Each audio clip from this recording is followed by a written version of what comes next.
All right, let's talk about a term that's, well, it's pretty much everywhere online. You've seen it. The Sigma male. He's this character who's somehow both a serious role model for some and a massive meme for everyone else. So we're going to trace this whole idea from the very beginning to, well, to where it is now. We'll start with who this modern lone wolf is supposed to be. Then we're going to rewind all the way back to the shaky science that kicked this whole thing off. From there, we'll see how online groups, the manosphere, took this and built a whole hierarchy around it.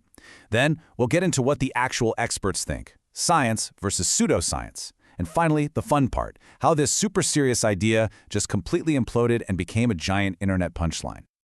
Okay, let's get right into it. Who is this guy, this mysterious figure you see all over your feed? The one who's supposedly playing by his own rules and doesn't answer to anyone? So, what even is a Sigma male, really? You hear the term, you hear lone wolf thrown around, but what does that actually mean? What is this archetype that's supposedly in a league of its own? Okay, so here's the core concept. The Sigma is like the ultimate independent operator. He's supposed to have all the success, all the confidence of the classic alpha, but, and this is the big but, he just doesn't care about the social ladder at all. The alpha is the king of the castle, right? Well, the Sigma doesn't even see the castle. He's totally outside the system, and he's there because he wants to be. And this is where it gets kind of wild. Just look at the poster boys for the Sigma male. You've got Patrick Bateman, a literal psycho, John Wick, an assassin on a revenge spree, Tommy Shelby, a deeply traumatized gangster, Batman, a billionaire with serious issues, and Walter White, a teacher-turned-meth kingpin. I mean, these are all intense, violent, and let's not forget, fictional characters. It's an interesting choice for a real-life role model, right? It really feels more like a power fantasy than, a practical way to live your life. But you can't really get the Sigma without understanding where it all came from. And that means we have to talk about the OG myth, the alpha male. Because see, without the alpha, there's no social pyramid for the Sigma to stand outside of. And the origin of that term, it's probably not what you think. It didn't start with people, it started with animals in a cage. And this timeline, man, it lays it all out.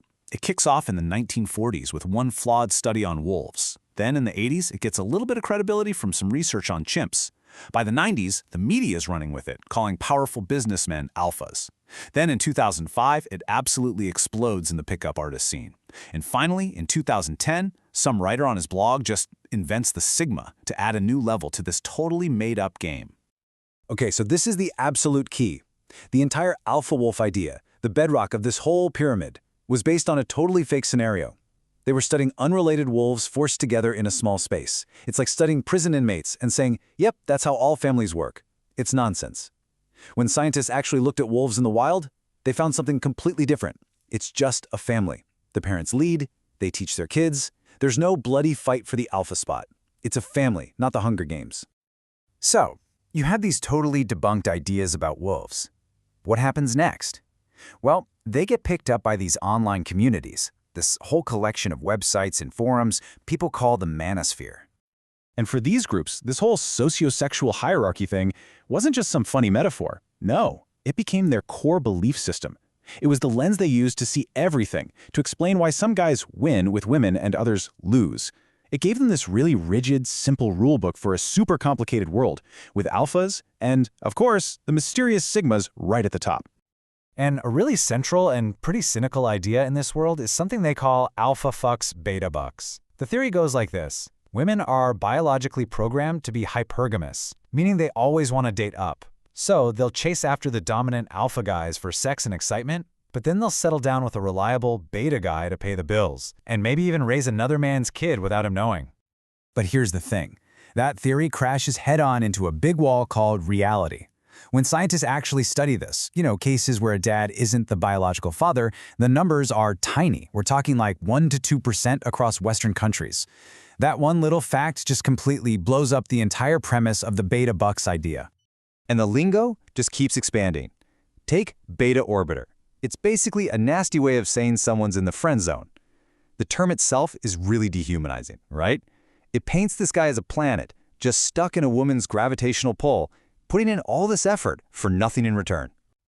And this is where it gets really dark. In the most extreme corners, this isn't just talk. This ideology gets linked to actual, real-world violence. You see terms like beta uprising or incel rebellion used by people who have committed horrific acts, trying to frame their violence as some kind of revenge against a society that they feel rejected them.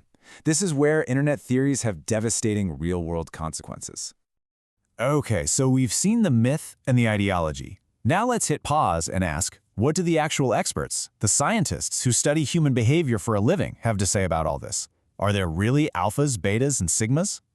Well, actual evolutionary psychologists see it very differently. They say humans have basically two main ways to get status. One is dominance. That's using fear, threats, being a bully. The other is prestige. That's earning respect because you're skilled or knowledgeable or kind. And when it comes to what people actually find attractive in a partner, the research is super clear. It's not dominance, it's prestige. People want someone who is assertive, yeah, but also kind. So the bottom line from the scientific community is pretty straightforward. This whole idea that women are hardwired to want aggressive alpha dudes, it's not just a stereotype. It's completely unsupported by research. In fact, most experts see it for what it is, misogynistic. And Professor Debbie Ging, who has studied these online groups for years, doesn't mince words. She calls the whole alpha/beta/sigma thing exactly what it is, a simplistic, misguided way to look at people.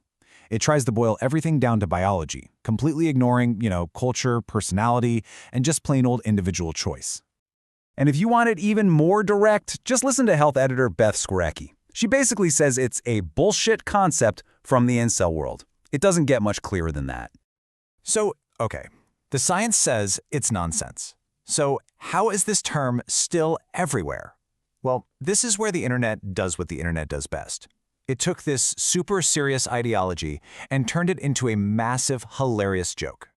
You can literally watch the Sigma male evolve in real time online. It starts out as a serious identity in the manosphere, then hustle culture grabs it, and we get the Sigma grind set, the videos of guys waking up at 4 a.m. to intense music. That immediately becomes a parody of itself, with people mocking the Sigma face, that creepy Patrick Bateman stare. And now it's just brain rot. The word is so overused it's totally disconnected from its original meaning. It's just a meme. And, this went fully mainstream. Just on TikTok, the hashtag Sigma has over 46 billion views. Billion, that's insane. That's more than a lot of A-list celebrities or major sports.